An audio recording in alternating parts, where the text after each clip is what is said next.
Bishop of the Pentecostal Congregation in Ikeji, Lagos. He is the host of the TV series Revival in the Land.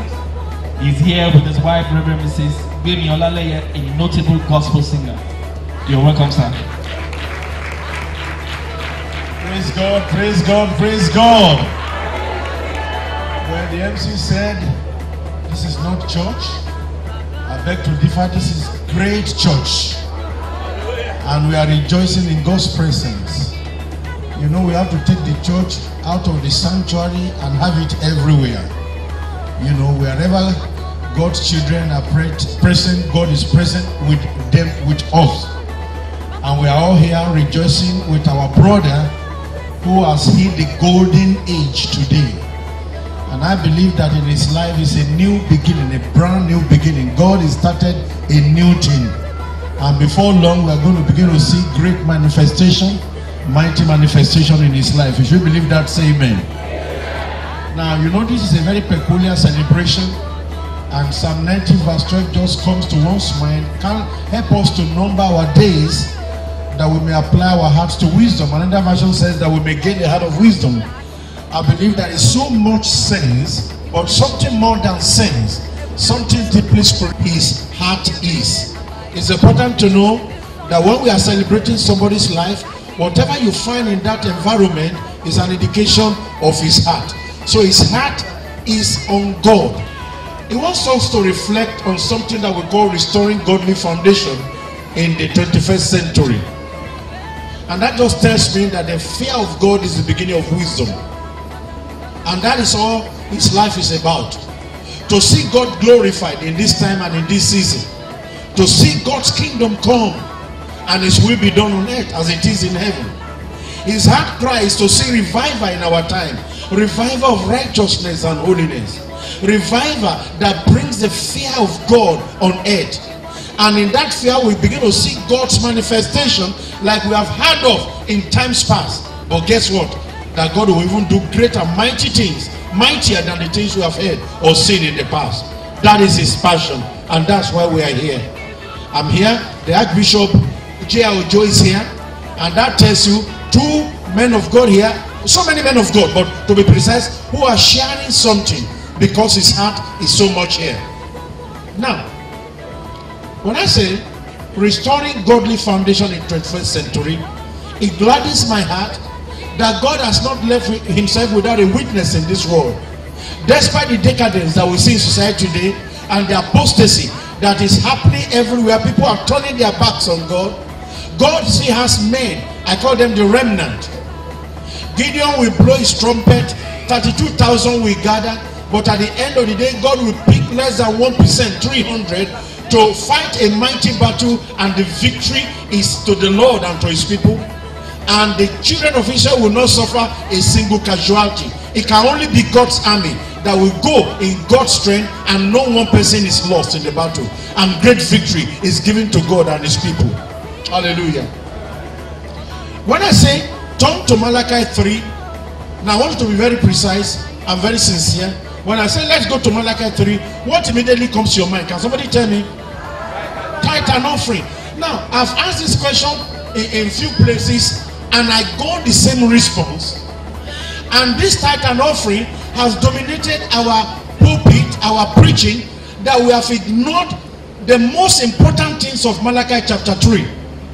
Now, tithe and offering is mentioned just from verse 8 to verse 12. What about verse 1 to verse 7? What about verse 13 to verse 16? We seem to forget everything because tithe has overclouded every other thing.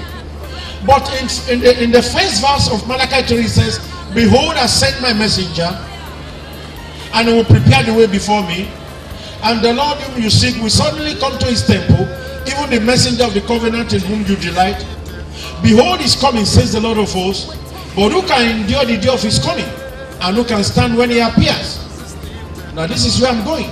For he is like a refiner's fire, and like launderer's soap. He will sit as a refiner and a purifier of silver. He will purify the sons of Levi and purge them as gold and silver, that they may offer to the Lord an offering in righteousness. Then the offering of Judah and Jerusalem will be pleasant to the Lord. as in the days of old. As in the days of old. I can repeat that again and again so that something can come, striking in your heart. As in the days of old, and as in former years, restoring godly foundation. That title is an indication that there has been a godly foundation that has been lost over time. So when we're talking about godly foundation, we are not laying a fresh foundation. There has been one, but now we want to restore it because something has been overclouded this godly foundation, and the church has missed the mark, and we are pursuing something that is not authentic, something that is not real, and something that is not from God. Every time I talk to the man of God, he has just one burden: to see God move in our time, to see God glorified in our time, to see the church take their rightful place, to see the manifestations of the sons of God, that they may offer to the Lord an offering in righteousness. When it says he will sit as a refiner and a purifier of silver, he will purify the sons of Levi, and God is visiting the pulpit so that the pew may be visited, so that the pew may be touched, so that we may see that revival that we are panting and asking God to give us in our time. So I said, just few things here. To restore godly foundation in the 21st century church, we've got to hunger for and seek God. There must be a hunger of God. Deuteronomy 6:4-5 tells us, "Hear, O Israel." Today to be, "Hear, O church, the Lord our God, the Lord is one.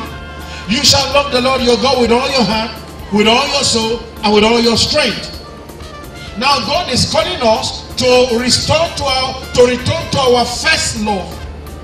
God is always calling us as he has called us from the first day when man missed it in the Garden of Eden. "Adam, where are you?" And I was asking myself, did God not come to the garden at the cool of the day every day to fellowship with man? How could God come to the same place he's been coming and he's saying, "Adam, where are you?" He wasn't asking to know where he was, geographically in location. But he said, "Are you still taking your stand? Are you where I put you, doing what I ask you to do?" If God were to answer the same question today, what are we going to answer? Adam hid himself. He said, "When I heard your voice, I hid myself because I was naked." Now something had gone wrong. God has not changed his method. Is he asking today, "Where are you?" Jesus appeared to John the Beloved in the island of Patmos for the testimony of Jesus. He didn't even call it persecution. For the testimony of Jesus on the Lord's Day. And his first charge to the Ephesian church is, "You have left your first love." We are here today to celebrate. We're going to drink, we're going to dance, we are going to eat. But it's about taking a reflection of where we are standing. We've got to love the Lord our God with all our heart, with all our soul, and with all our strength. I don't want us to love God. God doesn't want us to love him because we are going to get something from him. We are not to seek God's hand, we are to seek his heart. When we have his heart, we will have his hand. But I don't really care if I don't have his hand.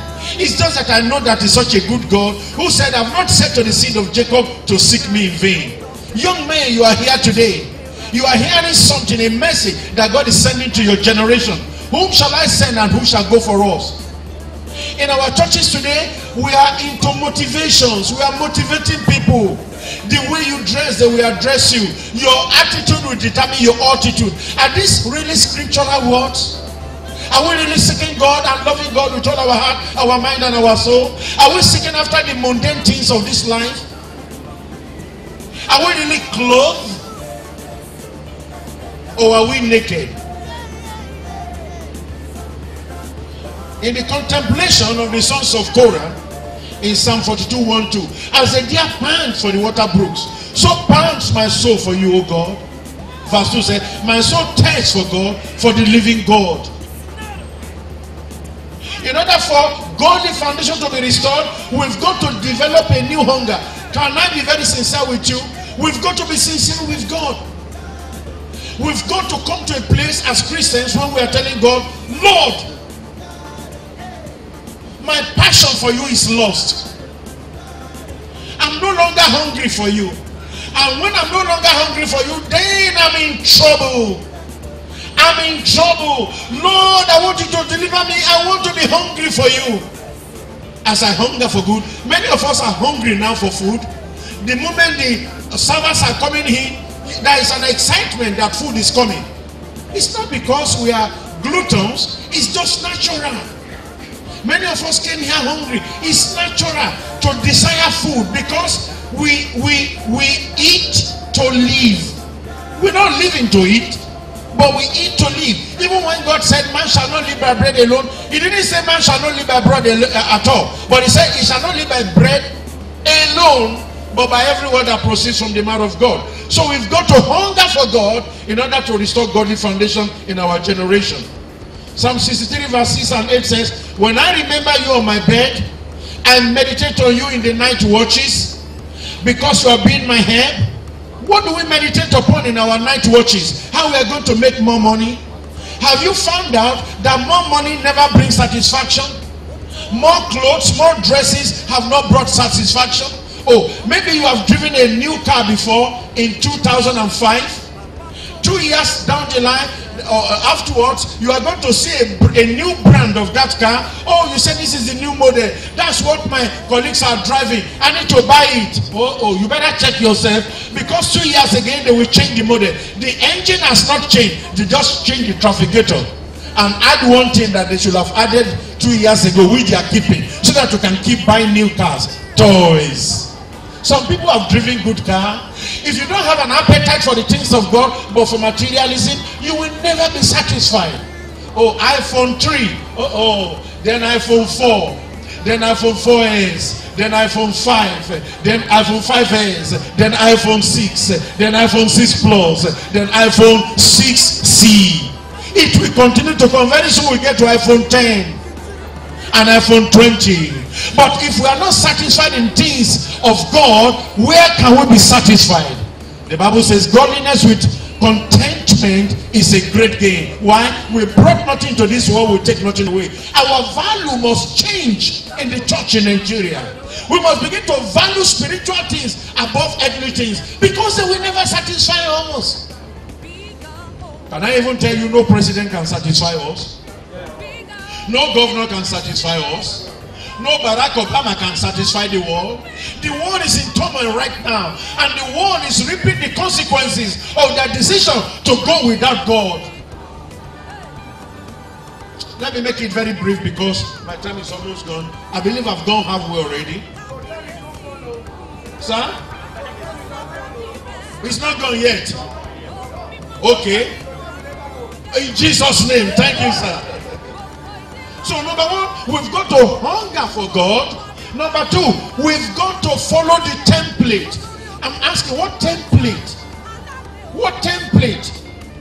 I remember when David wanted to bring the ark of God to his permanent place, and he just got some men in his zeal, and they put the ark of God on a horse. The ark of God does not come on horses. It's the Levites that carried God's ark. And where did they carry it? On their shoulders. And I was wondering why. Because the government is going to be upon his shoulder. So the ark must be on the shoulders of the priests and the Levites. But they put it on the horse, and God caused the horse to sleep, and somebody wanted to help God, and God struck him. David was so upset that day. How can we be bringing the ark of God to settle it, and God is making a breach? What do we have today? We have men who are not called of God, who have no business with God, and because of that, we have also raised people who are not seeking God. We are all going to church because we need prosperity and breakthrough, but we just love God. Shadrach, Meshach, and Abednego said, the God that we serve is able to deliver us, and he will deliver us. I said, wait a minute, even if he doesn't, we will not deny him. We will not bow down. Oh my, that's the Christians that God is looking for in the end time. Oh, and God is going to show himself mighty. Many times we have denied God of great glory because we didn't stand strong in the time of position and little challenges. When problems come, we quickly begin to look for shortcut solutions. And then we move from one church to the other, looking for a super anointed man. May I tell you, there is no super anointed man of God. There is only one super anointed, and that is Christ the Messiah, Son of God. Us in the land, and it must be restored. He says, and this is the second thing you do. You cover the altar with the Lord of the Lord with weeping and crying. You have to say, for what reason? Because the Lord has been witness between you and the wife of your youth. The Archbishop's wedding ceremony, 40th wedding ceremony. You see, that's what we see, and we're excited that our marriages can last that long. Christians divorce today without even thinking about it. They think it's the normal thing. They think it's fast food restaurant. You can return it if you don't like it. They think you go to a shopping on a London high street, and if you don't like it at Selfridges or Marks and Spencer, if you still have your receipt, you can go back and say, I don't want it any longer. That is not for Christian marriage. We have to stick together. And when we ignore this whole institution, we see what is happening in our society. We are raising armed robbers every day and greedy people. Those who, when they come to government, they have come with only one mission: to steal public funds. They said, but let me conclude it this way. He said the Lord has been a witness between you and the wife of your youth, with whom you have dealt treacherously, yet is your companion and your wife by covenant. But did he not make them one, having a remnant of the Spirit? And why one? He seeks godly offspring. A healthy marriage will bring a healthy society. A healthy society will give us a healthy church. So, if Reverend Lumu Yuawa to be preaching today, I know what his message will be. So we are the ones speaking on his behalf, because it's his good day. You should sit down. That is his passion. That is why his wife is sitting by him. That's why those of us, you know why? Nobody respects you when they don't see your wife, because they will consider you as a playboy. These godly virtues must be restored in our church in 21st century.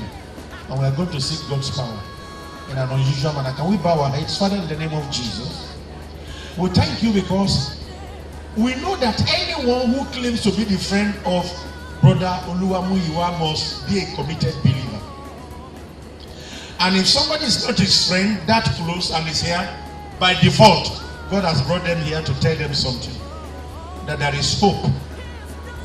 That even when the tree is dead and dry, at the smell of water, life will come back. Hope is not lost. Ezekiel is joining God in the valley of dry bones to prophesy that in the church in Nigeria we are going to see fire, we are going to see revival. God will visit us again. We'll give you glory. Praise God.